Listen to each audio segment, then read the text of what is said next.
The French right-winger Jean-Marie Le Pen came to London on Wednesday and since the moment he arrived has been denounced by MPs and pressure groups as a fascist. This morning, protesters were again gathering outside the Sheraton Hotel in Knightsbridge where he's staying to condemn his controversial views on immigration. He's a threat to democracy, he's a threat to peace, and he's a threat to decency. He should slink back across the channel. There is no place for him in this country, and that is why we are here. Do you think that his views might be particularly attractive to young people?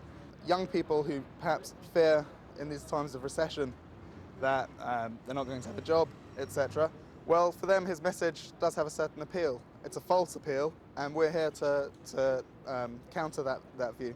His opponents say he is trying to create a major right-wing network across Europe and must be stopped. More protests are planned before Mr Le Pen leaves London this weekend.